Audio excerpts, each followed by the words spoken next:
pessoal, bem-vindos de volta ao nosso curso. Hoje aqui a gente vai continuar o assunto da linguagem orientada a objeto, né, ilustrando aqui com exemplos mais práticos. Só para relembrar a aula passada, ó, então linguagens orientadas a objetos, quais são os principais pontos? Primeiro aí, ó, tipos de dados abstratos, né, que são as classes, que são os tipos que você mesmo define, além daqueles que já vêm nativos com a linguagem, né. E que classes que são essas? De onde que eu tiro? Você vai levantar o vocabulário do seu sistema, do seu problema, e provavelmente cada agente aí do seu sistema vai se tornar uma classe, né? Instâncias de classe são chamadas de objetos, ou seja, quando você declara e inicializa uma variável daquele tipo que você criou, né, daquela classe, isso é chamado de objeto. A cooperação e comunicação entre objetos, ou seja, chamadas de função entre um e outro, objetos podem compor objetos de outra classe e assim por diante, né? Encapsulamento, muito importante, ou seja, na sua classe existe toda uma questão privada ali, particular, que o usuário não tem acesso, os dados geralmente pode ter algumas funções, e existe uma interface pública. Então, a sua classe ela é ali uma caixa fechada e que você dá algumas opções para o cara utilizar, que são as funções da interface pública. Construtores e destrutores, para você inicializar e destruir esse objeto. Herança, que serve para a reutilização de código, né, para formar uma hierarquia, para você organizar as classes do seu projeto. Se elas tiverem muita coisa em comum, elas podem compartilhar uma mesma classe base, né, uma mesma classe pai. O polimorfismo, que é uma técnica aqui, né, onde você consegue tratar todos os elementos de uma mesma hierarquia de uma maneira genérica, mas na hora que você passa uma mensagem para eles, cada um responde de acordo com o seu próprio tipo. A gente vai ver todas essas coisas aqui hoje, né? Aqui ó, tem algumas linguagens populares que utilizam programação orientada a objeto, como C++, Java, Smalltalk, C#, e nós vamos utilizar o Python para ilustrar todos esses conceitos aqui. Beleza, né? Na última aula da linguagem Python a gente aprendeu as estruturas básicas, o que era de programação imperativa do Python, né? Todos os laços, condicionais, como é que a gente faz modularização, né, com funções e tal. E agora a gente vai aprender a definir os próprios tipos, ou aprender ou relembrar aí, né? Programação orientada a objetos facilita a escrita e manutenção de nossos programas utilizando classes e objetos. Isso aqui eu acabei de falar, né? Vejamos, por exemplo, se você estivesse modelando um sistema em que fosse necessário que você definisse uma TV, né, um aparelho de TV. E as características que são necessárias para o seu projeto são marca, tamanho, resolução, por exemplo, né? E quais operações que ela tem? Ligar, desligar, mudar de canal, etc. Eu vou diminuir então um pouco a quantidade de informações dessa TV, só para dar um exemplo. Olha lá, como ficaria um código bem simples para modelar uma TV. Class televisão, definir uma classe televisão, tá vendo? Isso aqui foi feito no próprio prompt ali, né? Fica feio, daqui a pouco eu vou mostrar alguns exemplos com highlights de sintaxe para vocês. Isso aqui é uma função membro, né, ou um método. Def, igual a gente faria lá com a definição de função normal. Então, estou definindo uma função dentro da classe, então é uma função membro. Init, essa função tem uma característica especial aqui que eu vou falar daqui a pouco, né? Ela é o construtor. Self vai ser passado para todas as funções membro de classe. Ligada recebe false, canal recebe 3, beleza. A minha classe basicamente é só isso. Eu consigo criar uma TV que é false, o status dela é ligado e o canal está no 3. Esse cara antigamente ia jogar videogame lá. Aqui eu instanciei uma TV televisão, ela criou uma TV para mim. Eu mando ele imprimir para mim o conteúdo de TV, ele imprime, ó, que no escopo da main existe um objeto televisão nesse endereço de memória aqui. Vejo qual que é o status aqui, né? O estado da variável ligada é false, de canal é 3. Se eu quiser mudar o canal para 5, eu mudo. Como vocês veem, aqui tudo é público, mas eu vou mostrar com mais detalhes agora, ó. Beleza, logo de início, então, ó, tem a palavra class, que é utilizado no início da definição de uma classe. O nome da classe, e geralmente a gente vai fazer isso com letra maiúscula, né? E 2 pontos, que é uma característica clássica aqui do Python, né? Quase tudo termina com 2 pontos. A seguir a gente coloca as nossas funções membro. Você está vendo aqui que não existe declaração de atributo aqui em cima. O atributo seu é declarado no momento que você menciona ele. E como é que eu sei se ele é um atributo? A partir da utilização dessa palavra self aqui, ó. Esse self, ele vai funcionar, para quem está mais acostumado com C++, por exemplo, ele vai funcionar como se fosse o ponteiro this. O ponteiro this aqui chama ponteiro self, certo? Self ligada, beleza, então o meu programa já sabe que existe um atributo chamado ligado, né? Atrelado ao self. Já atribui um valor para ele aqui, ele já sabe que é um booleano. E self canal também já declarou e já deu um valor para ele, então ele é inteiro.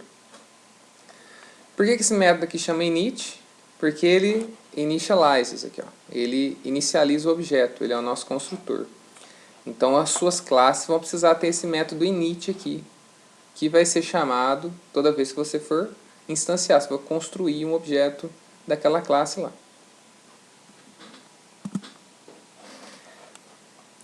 Beleza, ó. Dentro da classe, sempre que quisermos nos referir a um membro de dados, a gente tem que associar o self. Então, a todo momento, não só no construtor. Se, por exemplo, daqui a pouco eu vou fazer aqui, ó, duas outras funções membros. Se eu quiser referenciar o canal, que é o atributo da classe, eu tenho que colocar self canal, o nome completo dele aqui. Você não pode usar só o último nome, não. Se você escrever só ligada, por exemplo, o interpretador vai reconhecer, vai achar que aquilo lá é uma variável local da sua função mesmo, do seu método, né? E não vai relacionar aquilo com o self ligada, que é outra variável. Aqui eu faço um comentário, ó, que difere um pouquinho de C++. No C++, na maioria dos casos, aí, digamos, o this é até facultativo. Aí. Você coloca se você quiser. Você só vai usar o this, onde você precisa referenciar mesmo aquele objeto que está chamando o método, ou quando tem duas variáveis com o mesmo nome, né? Aí você coloca this naquela que é o atributo. Ao escrever duas variáveis ligadas ao self, criamos dois membros de dado, beleza, eu já falei, né? Já fora do bloco da classe, eu criei um objeto através desse comando aqui. Esse comando, televisão, abre e fecha parênteses, ele chama o construtor. O construtor nosso é padrão, ó. Ele não recebe nada, né? Ele não recebe nenhum parâmetro para inicialização, então a chamada aqui não passa parâmetros também. Se você fizer uma consulta ao valor, como aquela hora eu mostrei, ele vai mostrar que existe um objeto de televisão, né? Ele não sabe imprimir aquilo lá, então ele coloca, tem um objeto de televisão no contexto da main, né? E passa aqui um endereço hexadecimal de memória. E nas linhas seguintes lá do prompt eu faço algumas consultas e modifico o valor das variáveis membro, né, dos atributos. O acesso aos membros da classe é feito através do operador ponto. Isso aqui é bem padrão também, né? A maioria das vezes a gente vai usar isso nas linguagens mesmo.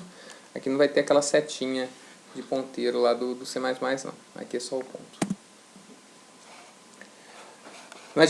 Imagina que a gente queira acrescentar à classe alguns métodos ou comportamentos, né? Seria útil, por exemplo, a gente ter funções para subir o canal e para descer o canal, né? Colocar mais um e menos um no canal. Então, para você definir, você pode definir quantas funções forem necessárias para a sua classe. Todas elas vão começar com def.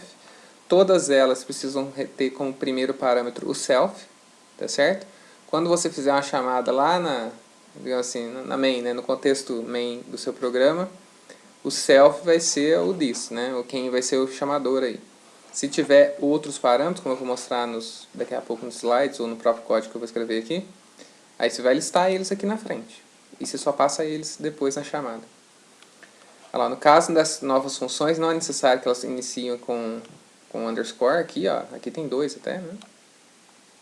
Elas são públicas aqui. É necessário usar o self, né? Mais uma vez eu falando. E só é possível acessar o atributo self canal porque ele foi criado anteriormente em init.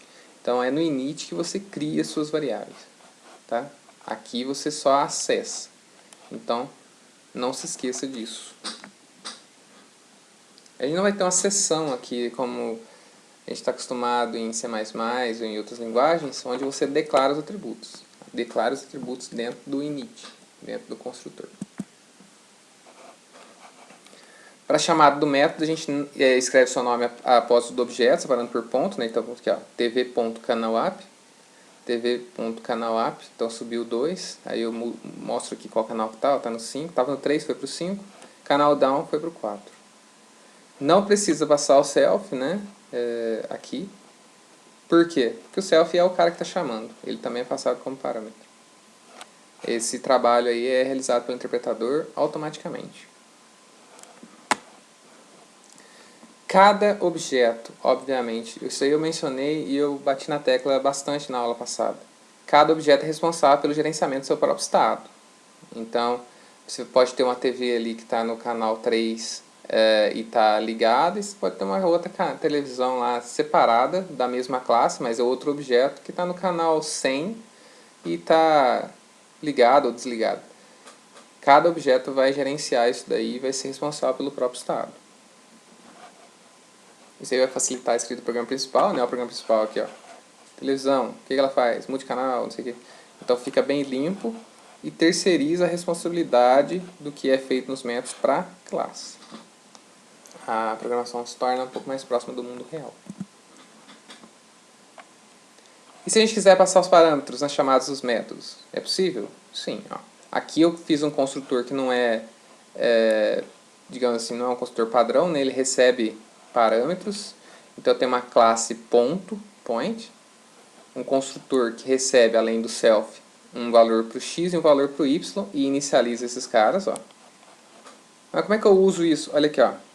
Se você declarar depois no contexto da main, no contexto principal do programa, P1 recebe point com 10 e 20, beleza, ele inicializa o x do point, o self x com 10 e o self y com 20.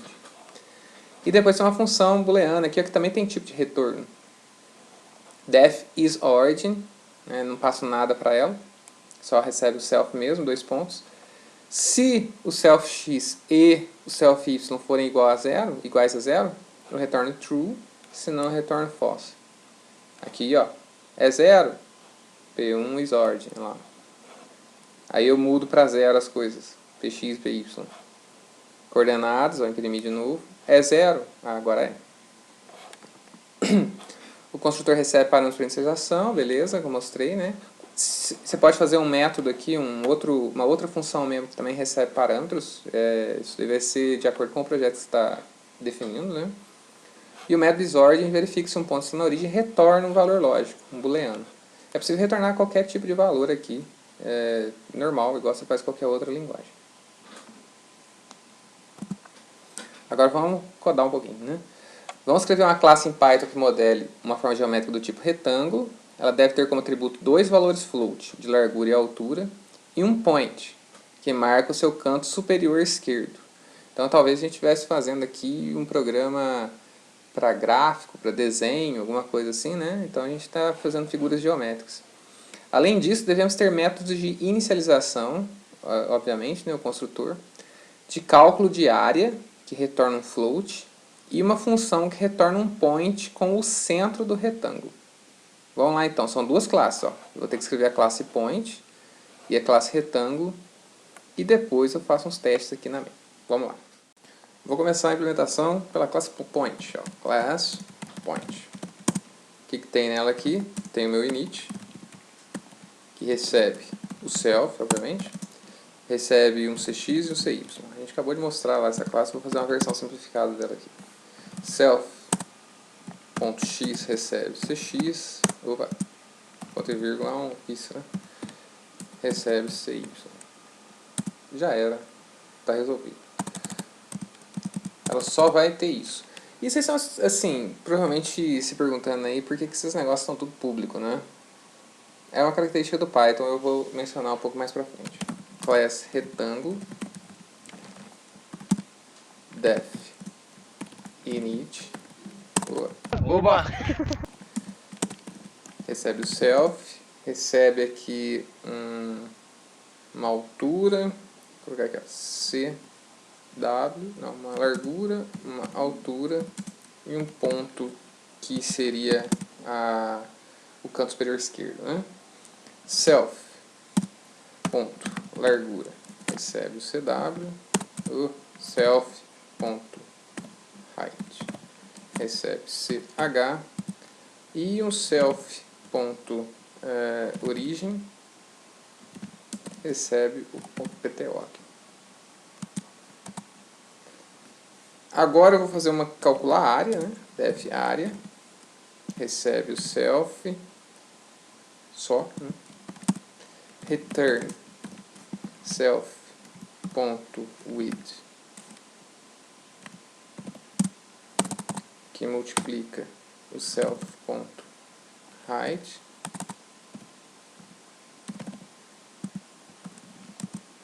e o def center, né? Que recebe só o self também. Aí eu vou ter que fazer um cálculo aqui. Eu tenho que fazer um ponto center, que é PC, P-center, que é um point, que inicialmente eu vou falar que ele tem valor 0 e 0. Vou falar que o P-center ponto x vai ter que valor? O origin mais o width, né? Self origin mais self width dividido por 2.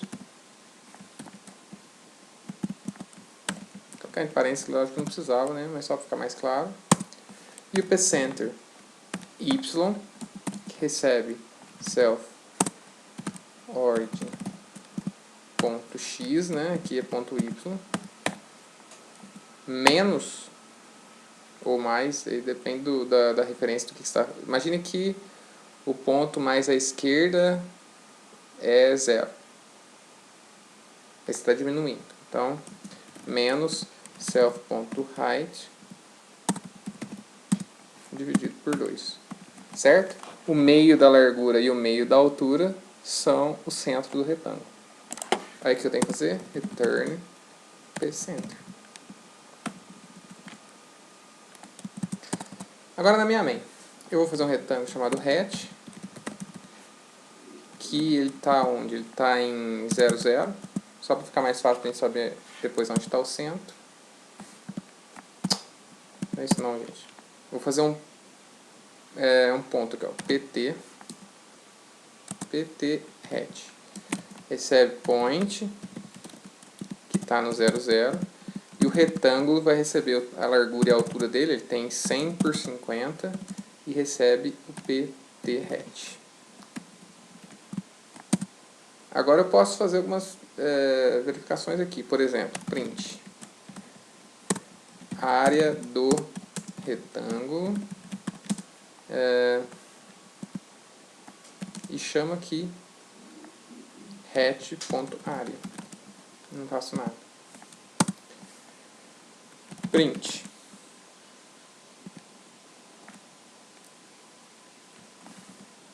vou fazer o seguinte: PT center recebe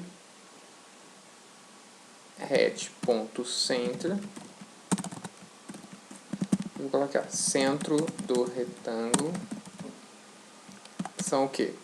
Aí eu vou mostrar para vocês aqui, ó, uma maneira interessante de você imprimir valores de ponto flutuante, especificando a quantidade de casas que você quer.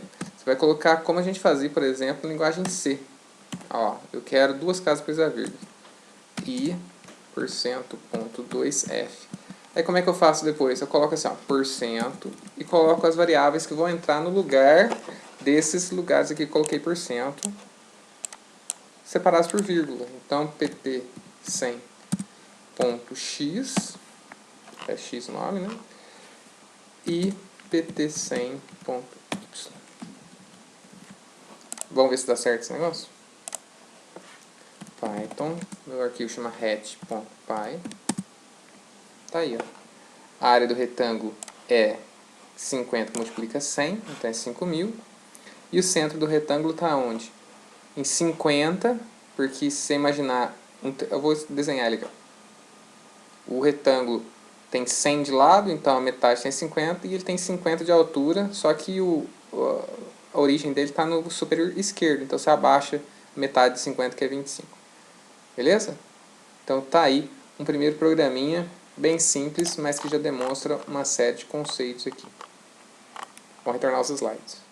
Alguns detalhes aqui, ó. Em Python, os identificadores de objetos funcionam como referências para o objeto alocado na memória, semelhante ao que acontece em Java aí, né? Então eles funcionam como ponteiro.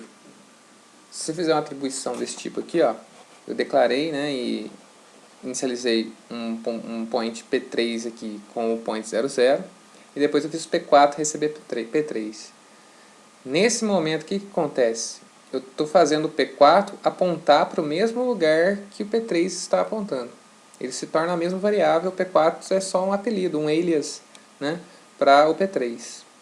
Se você fizer alguma coisa nesse sentido aqui, ó, P3 receber 25, P3.x receber 25, e o P4.x depois você tentar imprimir, ó, o que acontece? Ele modificou também o P4, porque eles não são objetos separados, eles são dois ponteiros que apontam para o mesmo objeto. Tá legal? Aqui, ó, tem um operador do Python que é o is, que se você usar P3 is P4, você faz um teste para verificar se os dois estão apontando, né? Eles são o mesmo objeto. Aqui nesse caso, ele retornou true, olha só. P3 e P4 estão apontando para o mesmo espaço da memória. Então eles são o mesmo objeto. Se eu modificar o y do P4, ele modifica também o P3, e se eu modificar o P3, modifica o P4 também. Se você quiser fazer uma cópia, realmente, criar um outro objeto igualzinho, por exemplo, o P3, e atribuir ele para o P4, aí você tem que utilizar o módulo copy. Você vai ter que fazer um import lá no seu programa em Python, lá, import copy. E esse módulo do Python aqui, ele tem uma função que também chama copy. Então, se você fizer aqui, ó, por exemplo, um P5, que recebe um point 00, e você quer fazer o P6 receber um point igualzinho, você não vai atribuir P5 aqui, ó, senão eles vão ser o mesmo. Você faz copy.copy, P5, aí o P6 recebe um objeto igual ao que era do P5, com o mesmo estado que ele estava naquele momento lá. Aí se eu fizer o teste, ó, P5 e P6 referenciam o mesmo objeto? Não, false. P5 é 1, P6 é uma cópia dele, mas é independente. A partir do momento em que você criou o P6, se você modificar o estado dele, ele é responsável, e o do P5 é outra coisa. Lá, se eu modificar o y do P5 para 12 e imprimir o do P6, o P6 continua 0. Eles são independentes, né? Para uma cópia de objetos que possuam instâncias de classe como atributos, quer dizer, imagina aquele retângulo lá, ele tinha um point dentro dele. Então você tinha mais de um nível de cópia que você tinha que fazer. Aí você tem que usar, se você tiver instâncias de outras classes dentro da classe que você está querendo copiar, aí em vez de você usar o método copy, você usa o método que chama deep copy, né? Que daí ele copia todo mundo, inclusive as instâncias em cascata. Quando o objeto é instanciado a partir de uma classe é passado para uma função, a passagem é feita por referência e o objeto pode ser modificado dentro da função. Se a gente está trabalhando com como se fossem ponteiros, né? Mas só que aqui é tudo simplificado. A sintaxe, o jeito de você escrever é simplificado. Então, quando você passa aquele objeto para uma função, obviamente ele vai por referência. Então, se você passar um ponto, ó, pt aqui, para uma função normal, ela não é função membro, ó, incrementa, e mudar ele aqui dentro, ele continua mudado, ó. Então, P7, point 00, se eu mandar incrementar o P7, beleza. Ele não é passado por valor, ele não é passado uma cópia do P7, do PT, né, para função incrementa, ou do P7, né, para função incrementa, e lá dentro ele muda e depois volta e é outro objeto. Ele foi passado por referência, então a função modifica os valores dele, a função tem acesso, modifica o estado daquele mesmo ponto que foi passado como parâmetro aqui. Olha lá, ele modificou. Se você incrementar, incrementou os dois, ó, x e y, ficou 1 e 1. Então, aqui no Python, para tipos primitivos, int, float, bool, né, as coisas que você declara que são nativas, primitivos, né, o valor, a passagem de parâmetro para a função é por valor, por definição. Então, a variável que você passa, ela permanece intacta. É feita uma cópia dela, que é modificada ou não dentro da função, mas quem foi passado permanece imutável. Com lista, a passagem também funciona por referência, né? O mesmo vai ser com set, com dicionário, que a gente não viu ainda, acho que nem vai ver, né? Não vai dar tempo. Mas esses são objetos mutáveis. Tá joia? Você passar uma lista como parâmetro para uma função, ela vai passar por referência, ela pode ser modificada lá dentro. Lista, set, dicionário e um objeto de uma classe customizada, eles são passados por referência e tipos primitivos são passados por valor. Isso aqui eu acabei de mencionar, ó. Essa altura você já reparou, obviamente não tem modificador de acesso. Public, private, protected, né, que existem em outras linguagens aí, na maioria das outras linguagens. Na verdade, eu tenho reparado que as linguagens mais modernas têm deixado isso um pouco de lado. Eu, particularmente, acho que tem assim, vantagens e desvantagens. O que acontece é que ele vai deixar mais na mão do próprio programador, né? Olha lá, da documentação da linguagem.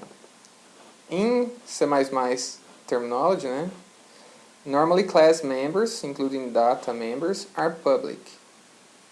Então, ó, se você usar a terminologia do C++, no Python, né, os membros de classe, incluindo os membros de dados, vão ser públicos. No entanto, existe uma convenção que simplesmente é para você... aqui no Python você vai deixar o usuário da sua classe acessar o que ele quiser.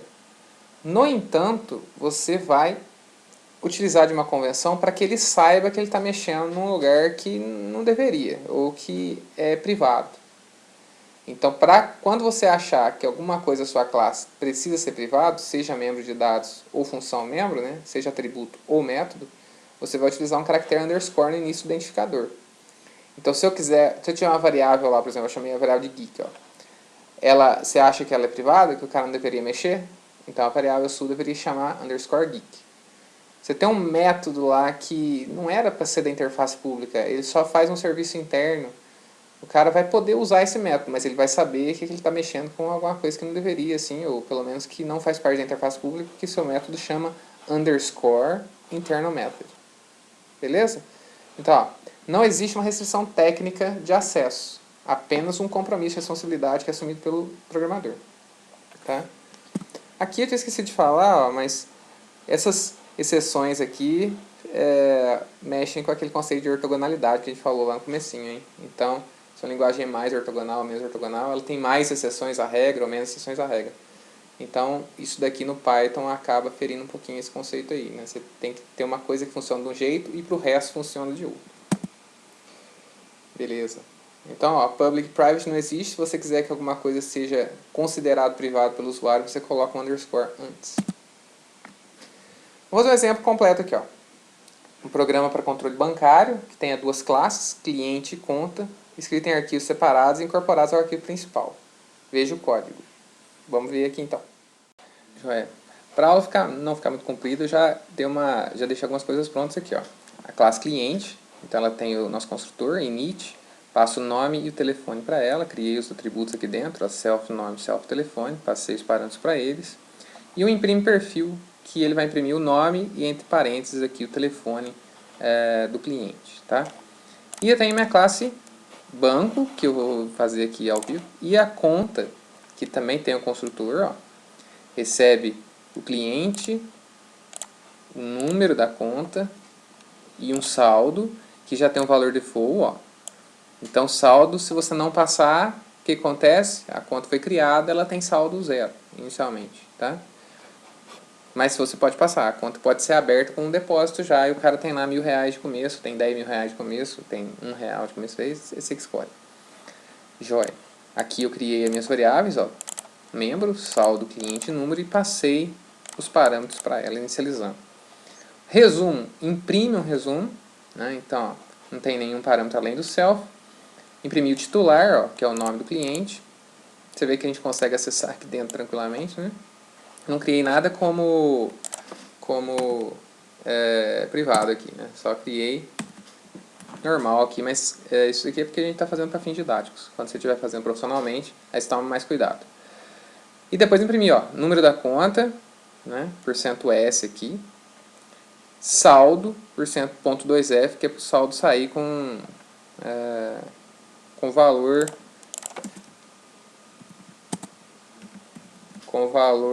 monetário, né, com duas casas depois da vírgula aqui. Agora eu coloquei R$1 aqui só para ficar mais claro. Saque. O que acontece na função de saque? Eu verifico, ó, se o saldo for... Eu passo o valor como parâmetro. Que valor que eu estou querendo sacar da minha conta? Se o saldo for maior ou igual a esse valor, quer dizer que eu tenho fundo aí, né? Eu tenho dinheiro suficiente para fazer esse saque. Aí, beleza. Eu faço, né? Podia até imprimir uma coisa que é dinheiro sacado. E diminuo o valor. Faço o saldo receber, o saldo menos aquele valor lá. E crédito, ou depósito, poderia chamar essa função, você passa um valor que vai ser somado ao saldo. Isso aqui eu não preciso fazer nenhuma verificação, é infinito. Você pode colocar lá o tanto que você quiser, né? O que você não pode é tirar a dinheiro que você não tem. Agora eu vou fazer o programa principal. Então aqui, ó, pela primeira vez, a gente fez um arquivo que chama conta.py, né? Conta minúscula aqui, ó. Cliente.py. E eu vou fazer um terceiro que chama banco.py, que vai utilizar essas duas. Então eu vou fazer o seguinte, vou importar desses caras aí, ó, from cliente, import quem? Cliente. From conta, eu quero importar a classe conta. Depois eu mostro outros exemplos aí em que você pode importar mais coisa, ou que você pode importar tudo, tá legal?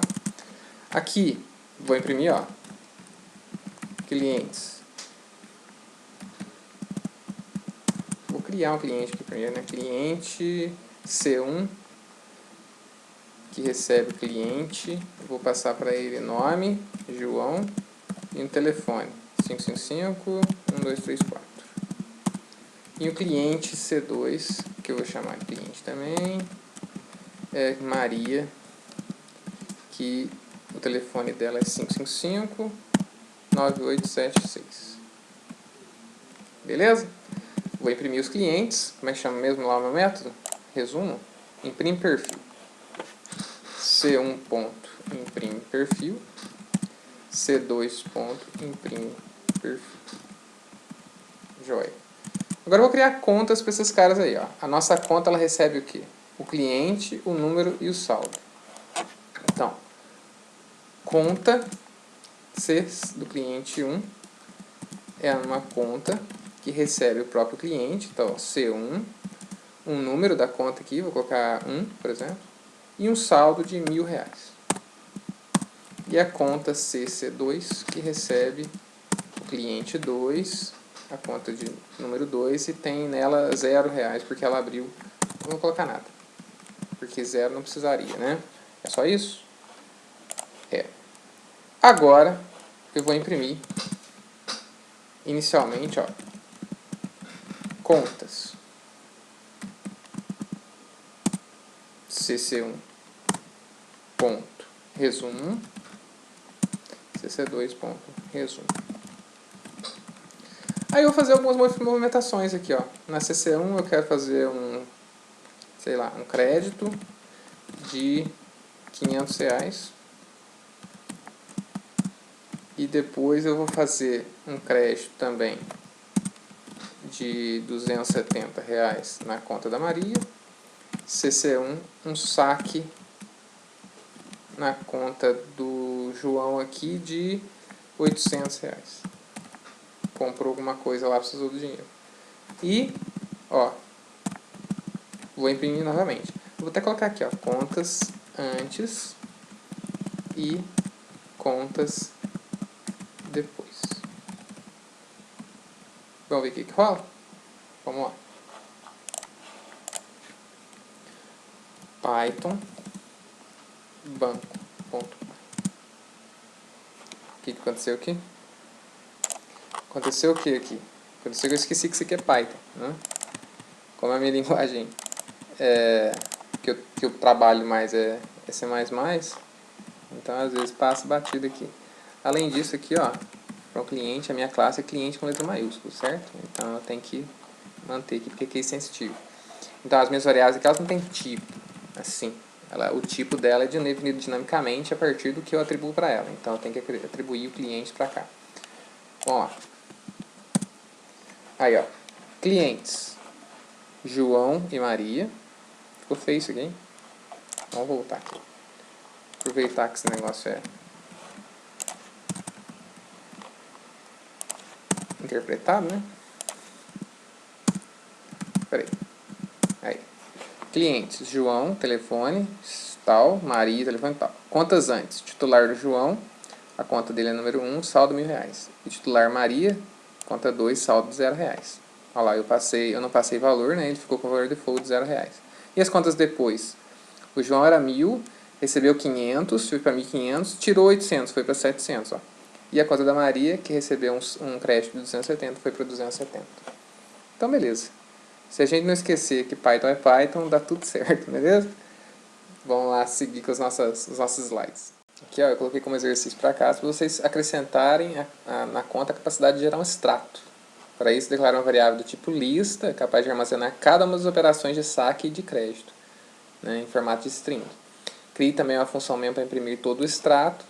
Né? Você pode dar uma estudada na função append das listas aí e utilizar ela. Append é para você acrescentar alguma coisa ao final. Então, tenta dar um gás aí e fazer esse exercício. Toda vez que tiver um saque ou um depósito, você append alguma coisa no final da lista, beleza? A orientação a objetos permite que a gente crie novas classes a partir de classes já existentes, que é o conceito de herança, que a gente já explicou na aula passada. Né? A criação de uma hierarquia de classes vai levar um programa mais organizado, vai possibilitar que você reutilize código previamente escrito, né? E a utilização de algumas técnicas como polimorfismo. Imagine, por exemplo, que o nosso sistema bancário, que a gente queira criar um tipo de conta diferente, que é a conta especial. A gente precisa fazer do zero? Não, se ela é uma conta especial, já está implícito que ela é uma conta. Né? O que tem nessa conta especial? Todas as funções normais de uma conta básica, mais um limite de cheque especial, que permite que a gente saque mais dinheiro do que tem na conta naquele momento lá. Aqui, ó, por exemplo. Então, se eu quiser fazer uma conta especial, eu tenho que fazer um novo arquivo, ó. Tem não, né? Eu vou fazer aqui um novo arquivo que chama contas.py, ó. Aí eu importo a conta do arquivo conta.py, né? Que eu não preciso colocar .py aqui, né? Eu não posso colocar .py. Aí eu faço uma classe conta especial que herda de conta. No construtor dela aqui, ó, tá vendo? Recebe tudo normalmente, só que algumas coisas já são da conta. Então, cliente, número e saldo já são da conta padrão. Então, eu chamo aqui, ó, o init da conta, ele inicializa tudo que já é de conta, e eu só inicializo aqui o limite, que é a característica que é diferente, né, que faz ela especializar com relação à conta, que é a classe base. Beleza, saldo e limite, eles têm valor de 0 inicialmente, default. E no saque aqui, ó, aí eu vou sobrescrever o método, né, saque, que tinha na conta normal. A conta especial, ela tem um saque especial. Por quê? Porque se o saldo mais o limite der para o cara sacar aquele valor, aí ele saca. Então, definimos uma classe especial, beleza? Então você tem que colocar a classe base entre parênteses aqui. Ela vai dar tudo, né? Todos os métodos e atributos da classe conta. No init aqui a gente consegue chamar o init da classe conta, né? E todas as vezes que a gente utiliza herança, a gente deve chamar o construtor da superclasse dentro do construtor da sub, né? Evitando código duplicado. Então você sempre tem que chamar esse init da classe base aqui para inicializar tudo que já é em comum com a classe, com a superclasse. Nesse caso a gente passa o self, né? Ó, aqui preciso passar o self. Beleza, daí você faz o restante das coisas que eu já expliquei, né? Uma das grandes vantagens da herança é exatamente que você pode substituir ou complementar métodos já definidos. O método saque antigo não seria suficiente. Por quê? Porque ele não leva em consideração o limite. Então você substitui ele aqui para uma versão específica da conta especial. Esse trecho aqui testa a utilização das classes conta e conta especial. Ó. Então a classe agora, a conta agora que eu criei para a Maria, ó, é a conta especial. Ela tem um limite de R$200 aqui no cheque especial. Então, mandei para mim resumo, saquei 1.100, o que aconteceu? Mandei colocar o resumo aqui, a conta do João tinha 1.000. Mandei sacar 1.100, não aconteceu nada, na verdade, né? Porque não tinha R$1.100, então ele não sacou. Agora, na conta 2, o que acontece? Mandei o resumo, mandei sacar 1.100, A conta tinha R$1.000, mas só que ela tinha 200 de cheque especial. Aí o que aconteceu? A conta dela sacou, mas entrou no cheque especial, ficou com saldo aqui de menos R$100. Tá joia? Aí, ó, pra você ver. Aqui eu puxei todos as minhas classes, né? Elas estão cada um no arquivo. Se a gente tivesse feito as contas em um arquivo só, por exemplo, eu tinha colocado conta e conta especial no arquivo conta.py. Eu poderia fazer isso aqui, ó. De contas, from contas, import conta, vírgula, conta especial. Então você pode listar as classes que você está importando, separando elas por vírgula aqui. Agora imagine que a gente queira complementar o método. Substituir, a gente viu lá que é só fazer um método com o mesmo nome, né, ter mesma assinatura lá e substituiu na classe especializada, na subclasse. E se eu quisesse complementar? Né? Por exemplo, no resumo agora eu quero também imprimir qual que é o limite de cheque especial dela. Então, de maneira a incluir valor, beleza. Aqui, ó, resumo.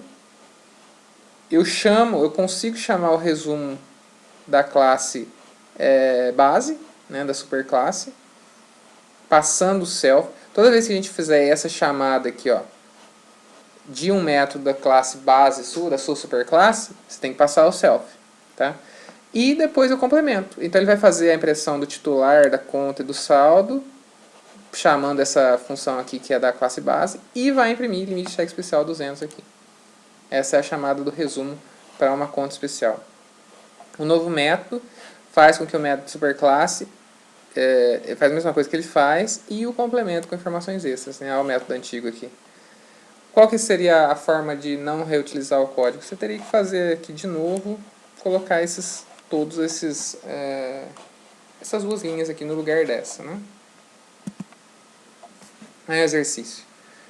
Também gostaria que vocês fizessem um cliente VIP, né? Esse cliente herda de uma classe, da classe cliente normal, mas possui acesso a uma linha de crédito e tem um membro de dados que contém o valor máximo que ele pode pedir emprestado. Então ele tem lá um consignado lá, ele pode pedir emprestado um valor X, esse valor X é um atributo da classe cliente VIP. Define esse cliente, né, também defina nele a função mesmo chamada empréstimo, que recebe uma conta bancária daquele mesmo cliente como parâmetro e acredita nela o valor do empréstimo pedido pelo cliente. Beleza? Tenta fazer aí. E polimorfismo? Tem polimorfismo em Python? Vamos lembrar da última aula aqui, ó. Através do polimorfismo, objetos de classes diferentes, mas que pertencem a uma mesma hierarquia, quer dizer, que tem uma mesma superclasse em comum aí. Podem ser tratados de maneira igual em alguns cenários em que isso seja conveniente. Eu dei até aqueles exemplos lá de eu tenho uma lista de contas, aí lá eu tenho conta especial, eu tenho conta poupança, eu tenho conta de investimento, tudo é conta. Então eu trato tudo de uma maneira genérica, mas se eu pedir, por exemplo, para imprimir o resumo, aí a conta imprime o básico, o conta especial coloca o limite, a conta poupança imprime rendimento, sei lá, né? Cada um vai fazer, cada um vai responder a mesma mensagem, né? Quer dizer, a chamada de método, de maneira diferente, segundo a sua própria especificação. Todo mundo tem que ter a mesma, tem que saber responder a mesma pergunta, mas cada um pode responder de uma maneira diferente. Então, o que aconteceria se a gente declarasse uma lista de contas, aí, ó, e colocasse nela tanto contas comuns quanto especiais? E se percorrêssemos essa lista pedindo para que cada item imprimisse o resumo de seus próprios atributos? A resposta seria igual para a chamada de método ou diferente? A conta especial imprimiria seu limite? Vamos ver aqui, ó. Agora eu acrescentei aqui no meu arquivo conta.py, além da conta eu tenho a minha conta especial, olha só, que ela herda de conta, então já está aqui no mesmo arquivo, né? Faz tudo aquilo que eu acabei de mostrar para vocês, o cliente está igual. E eu vou fazer o banco agora, fazer um testinho de polimorfismo aqui, ó. Então, from cliente, import cliente, opa, letra maiúsculo aqui, né, mesmo erro daquela hora, from conta, import conta e conta especial, e vamos lá, vamos criar aqui, ó, cliente 1 é o cliente João, o telefone tel 1, C2, cliente Maria, com o telefone 2. Conta do cliente 1 é a conta normal, que eu vou passar o cliente, vou passar o número da conta, o saldo, só, né? E a conta 2, que é uma conta especial. Eu vou passar o cliente, o número da conta, um saldo e um valor de cheque especial. Agora eu vou fazer uma lista de contas. Essa lista aí ela vai ter o quê? Uma lista que tem a CC1 e a CC2. E a partir dessa lista de contas, que dinamicamente ele vai perceber que eu estou fazendo uma lista de contas e nelas eu estou colocando contas e objetos de classes que são subclasses da classe conta, eu quero imprimir aqui individualmente. Primeiro, ó, print. Teste individual. E vou listar aqui as contas. Lista contas. Na posição 0, né, que é a primeira, ponto, resumo. E lista contas 1, ponto, resumo. Repare que a mensagem que está sendo passada aqui é a mesma, ó, resumo. Só que a conta tem o resumo dela, ó, que é esse. E a conta especial tem o resumo dela, que é esse daqui. Que inclusive chama aquele outro, mas complementa ele com cheque especial. Também vou fazer um teste com laço, com for. Então, para cada conta C em lista contas, eu quero que ele imprima o resumo para mim, c.resumo. Vamos ver se dá certo? Python banco. Tá aí, ó. No teste individual, o que aconteceu? O titular da conta era o João, o número da conta é 1, saldo 1000. Beleza, é a conta comum. Na conta, na segunda conta, né, a conta 1, a Maria era titular, o número da conta é 2, o saldo 10.000, limite cheque especial. Repara aí só, mesma chamada. Cada uma respondeu do seu jeito particular, porque a linguagem identifica em tempo de execução qual que é o tipo, qual conta que é, uma conta normal ou conta especial. E com for, o que aconteceu? Mesma coisa. A primeira conta era do João, era simples, e a da Maria era um cheque especial. Como o Python é tipado dinamicamente, né, diferente de C++, por exemplo, o polimorfismo ele corre solto. A gente pode até mesmo dizer que toda operação no Python é polimórfica, porque ele sempre tem que identificar qual que é o tipo daquela variável lá, porque ele não foi declarado estaticamente, né? Então isso é algo deliberado, né, proposital, e contribui muito para a flexibilidade da linguagem. Uma única função, por exemplo, geralmente pode ser aplicada a toda uma categoria de objetos, contanto que esses objetos aí suportem a interface esperada. Quer dizer, todo mundo, se você define que todo mundo tem que ter uma interface, todo mundo de uma hierarquia tem que ter uma interface, um método público resumo. E todo mundo implementa, cada um da hierarquia implementa do seu jeito, e você consegue tratá-los genericamente depois como a classe base. Se o objeto possui as operações e métodos utilizados dentro da função, ele pode ser passado e uma função retornará valores de acordo com cada tipo, né, eles serão compatíveis com a lógica daquela função.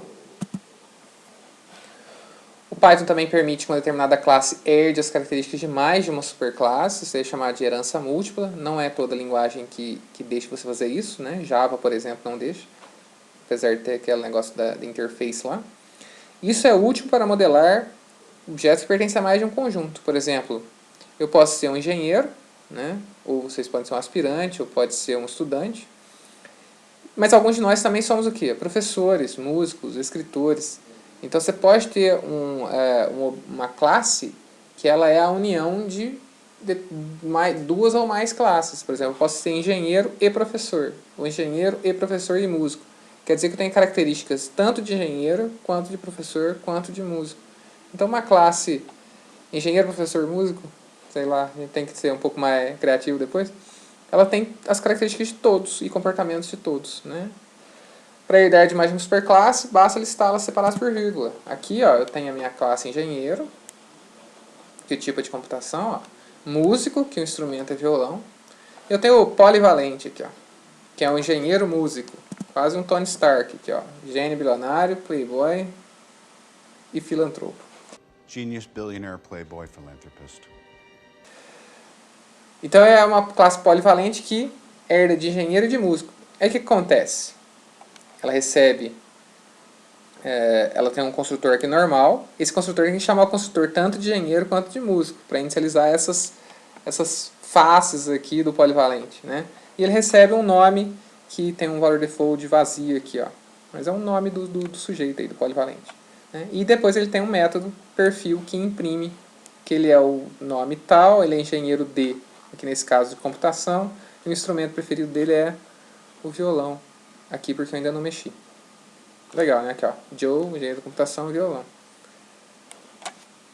Bom, basicamente é isso. Eu acho que deu para passar o básico de programação orientada a objeto em Python. Não se restringe a isso, né? Existem muitas outras técnicas, ferramentas que você pode utilizar, mas você vai aprendendo à medida que você for treinando aí na linguagem. Tá joia? Então, isso é o que a gente vai ver hoje.